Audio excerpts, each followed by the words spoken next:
지금 이 지구상에는 많은 전쟁이 있습니다. 러시아와 우크라이나 전쟁은 아직 끝나지 않았습니다.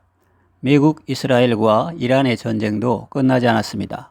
그 외에도 지금 이 지구상에는 크고 작은 분쟁들이 끊이지 않고 일어나고 있습니다. 그로 인해 많은 사람이 목숨을 잃고 삶의 터전을 잃었습니다.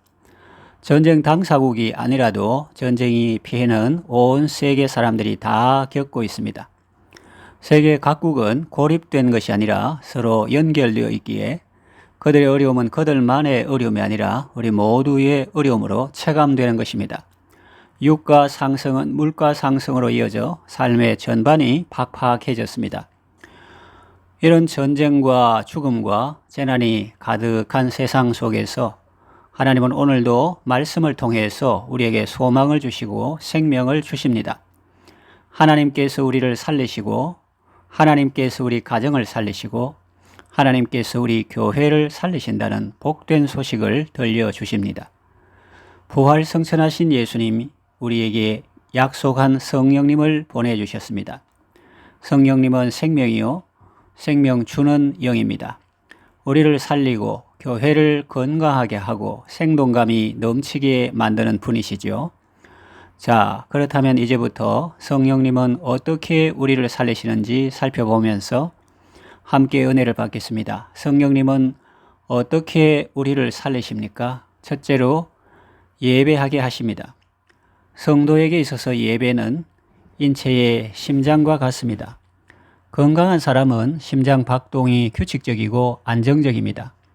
그러나 건강하지 못한 사람은 심장 박동이 불규칙적이고 또 약합니다. 조금만 심한 운동을 해도 헉헉거립니다. 성도에게 예배는 이처럼 중요한데 이것을 가능하게 하시는 분이 바로 성령님입니다. 성령님은 예수님을 알게 하고 예수님의 가르침을 생각나게 하는 분입니다. 그래서 성령님이 역사하시면 사람은 예수님의 탁월하심을 알게 되고 예수님의 선하심과 인자하심을 알게 됩니다. 예수님이 무엇과도 바꿀 수 없고 누구와도 바꿀 수 없는 아주 소중한 분임을 깨닫게 되고 예배 드리는 것이 기쁨이 되게 하십니다.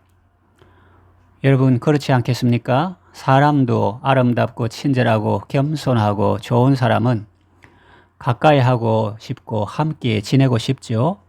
그런데 그런 사람과 비교할 수 없이 아름답고 귀한 예수님을 알고 만났는데 어찌 그분과 함께 하고 싶지 않겠습니까? 다른 일정을 다 뒤로 미루거나 취소하고 오로지 예수님 만나고 교제하는 데 우선순위를 둘 것입니다.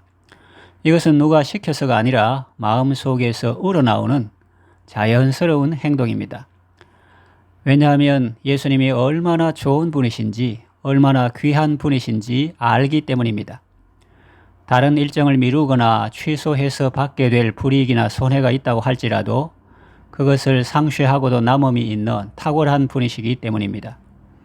이것은 가치의 문제입니다. 사람은 누구나 더 가치 있는 것에 투자합니다. 더 가치 있는 것에 시간과 정성을 들입니다. 예배가 바로 그런 것입니다. 예배는 영어로 worship인데 그 어원은 worth입니다. 가치라는 말입니다. 예수님이야말로 우리 인생의 참 가치요, 가치 중에 가치입니다. 성령님은 이처럼 우리가 예수님을 알게 하시고 우리를 참 예배자가 되게 하십니다. 본문에서 주를 섬겨라는 말이 나오는데 여기서 섬긴다는 단어가 바로 worship입니다. 성령님은 우리에게 예수님이야말로 이 세상의 어떤 위인과도 비교할 수 없는 왕중왕이요 주 중에 주 되심을 알게 하십니다. 그래서 지존하신 주님 이름 앞에 모두 무릎 꿇고 다 경배하게 하십니다. 이것이 바로 예배입니다. 차를 운전할 때 찬양하게 하시고 때로는 한적한 곳에 멈추어 서서 찬양하게 하십니다. 걸어갈 때도 찬양하게 하십니다. 성령은 우리를 예배하게 하심으로 우리를 살리십니다. 가정에 예배를 드리게 하심으로 가정을 살리십니다. 성도를 예배하게 하심으로 교회를 살리십니다. 성령님이 임하시면 교만하던 사람이 거꾸러지고 하나님을 높이게 됩니다. 박해자요 폭행자요 해방자였던 사울이라는 청년은 성령의 터치로 완전히 거꾸러지고 뒤집혀서 새로운 세상을 보게 되었습니다. 영적인 눈을 떠서 부활하신 예수님의 영광을 보게 되었습니다. 그 후로는 예수님을 높이고 복음을 전하는 삶을 살았습니다. 성령님은 오늘도 우리에게 예배할 마음을 주시고 예배를 잘 드릴 수 있도록 도와주십니다.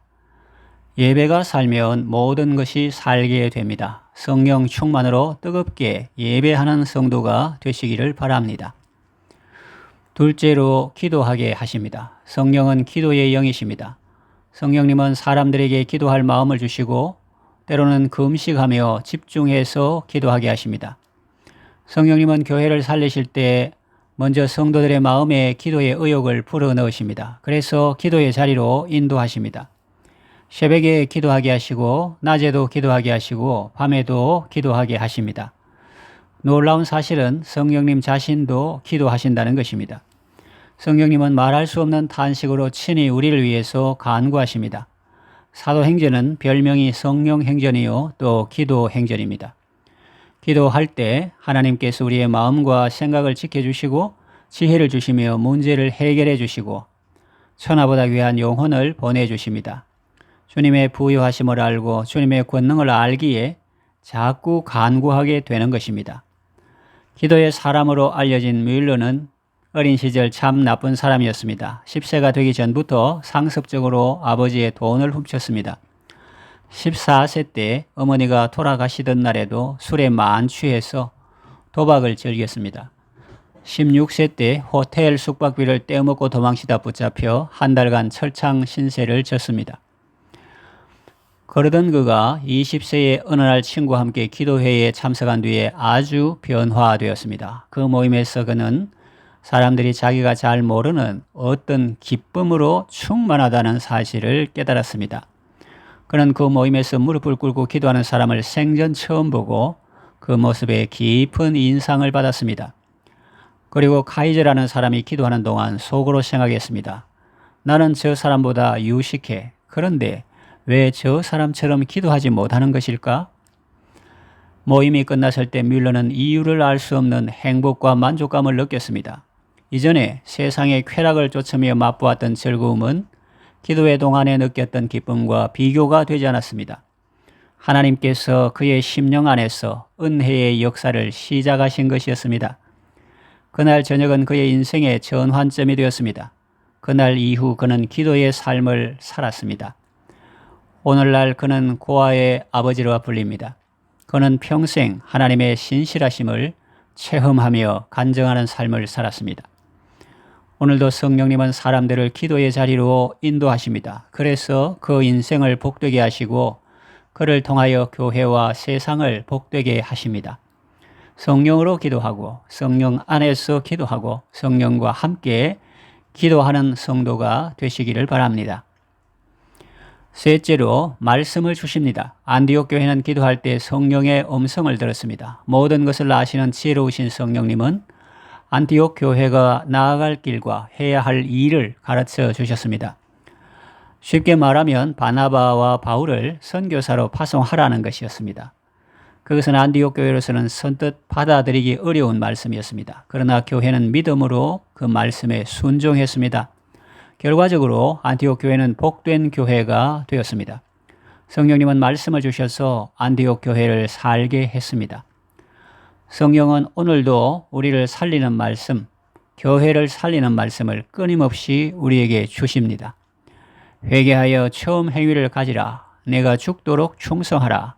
너에게 있는 것을 내가 올 때까지 굳게 잡으라. 내가 속히 이 말이니 네가 가진 것을 굳게 잡아 아무나 내 면류관을 빼앗지 못하게 하라. 귀 있는 자는 성령이 교회들에게 하시는 말씀을 들을지어다. 이런 말씀을 우리에게 주십니다. 말씀을 사모하고 주야로 묵상하며 그 말씀에 순종하여 더욱 건강하고 복된 삶을 누리시기를 바랍니다. 넷째로 사랑으로 하나 되게 하십니다. 이 당시 안디옥은 국제도시로서 다양한 사람들이 모인 곳이었습니다. 안디옥 교회 성도들 가운데는 백인도 있었지만 흑인도 있었습니다. 많이 배운 사람도 있었지만 그렇지 못한 사람도 있었습니다. 권력층의 사람도 있었고 그렇지 않은 사람도 있었습니다. 섬 출신의 사람도 있었고 뭇 출신의 사람도 있었습니다. 성령님은 이 모든 다양한 부류의 사람들을 예수님의 사랑 안에서 하나가 되게 하셨습니다. 지금 우리 교회의 구성원을 보면 연로하신 분도 있고 젊은 분도 있습니다. 어른도 있고 어린이도 있습니다. 경상도 출신도 있고 충청도 출신도 있습니다. 남성도 있고 여성도 있습니다. 공부를 많이 한 분도 있고 그렇지 않은 분도 있습니다. 조금 넉넉하게 사는 분도 있고 빠듯하게 사는 분도 있습니다. 조상 때부터 예수님을 믿는 분도 있고 자기 당대에 처음으로 믿는 분도 있습니다. 그런데 이 모든 다양한 사람들을 성령님은 서로 사랑하게 하시고 서로 하나가 되게 하십니다. 누구든지 이곳에 오면 환영받습니다. 어린이 한 명이 와도 모든 성도가 환영합니다. 귀가할 때도 거의 모든 성도가 배웅합니다. 어디서 이런 모습을 볼 수 있겠습니까? 다 하나님의 작품이죠. 성령은 화평의 영이요 연합의 영이십니다. 성령님은 우리가 예수님의 십자가를 바라보게 하십니다. 기도할 때 눈물을 주시고 긍휼의 마음을 품게 하시고 우리의 마음을 넓혀 주십니다. 성령 충만함으로 화평과 연합의 삶을 누리시기를 바랍니다. 다섯째, 선교하게 하십니다. 성령님은 예수님을 드러내실 뿐만 아니라 그 예수님을 전하게 하십니다. 바울과 바나바는 성령의 보내심을 받아 온 천하에 다니며 만민에게 복음을 전합니다. 성령은 교회가 선교하게 하심으로 교회를 살리시며 하나님 나라를 넓혀 가십니다. 선교하게 하시고 열매 맺게 하십니다. 성령님은 선교의 영이십니다. 예수님의 제자들은 마가 요한의 다락방에 모여 기도할 때까지만 해도 사람들이 무서워서 문을 걸어 잠갔던 사람들입니다. 그런데 오순절에 성령님이 강림하셔서 그들을 말하게 하셨습니다. 성령이 말하게 하심으로 제자들은 다른 방언으로 말하기를 시작했습니다. 여러 나라 방언으로 하나님을 높이고 하나님의 큰 일을 말합니다. 갑자기 큰 소리가 들리니까 동네 사람들이 몰려왔습니다. 그때부터 제자들은 문을 박차고 나와 사람들에게 담대히 복음을 전하게 되었습니다. 성령의 불을 받아 그 심령이 하나님의 사랑으로 뜨거워진 사람은 가만히 앉아 있을 수가 없습니다. 오직 성령이 너희에게 임하시면 너희가 권능을 받고 예루살렘과 온 유대와 사마리아와 땅끝까지 이르러 내 증인이 되리라 말씀하신 그대로 이루어졌습니다. 오늘도 성령님은 사람들에게 예수님을 알게 하시고 그 예수님을 전하게 하십니다. 성령 충만으로 예수님의 지상 명령을 기쁨으로 수행하시기를 바랍니다. 이제 말씀을 정리하며 맺으려고 합니다. 성령님이 교회를 살리십니다. 그러니 여러분 성령님을 인정하고 성령님을 사모하십시오. 성령님을 환영하고 성령님께 순종하십시오. 성령님께서 우리를 살려주시고 또 다른 사람을 살리는 사람으로 변화시켜 주십니다. 성령으로서 기쁨으로 주의 뜻을 이루어가는 성도가 되시기를 바랍니다.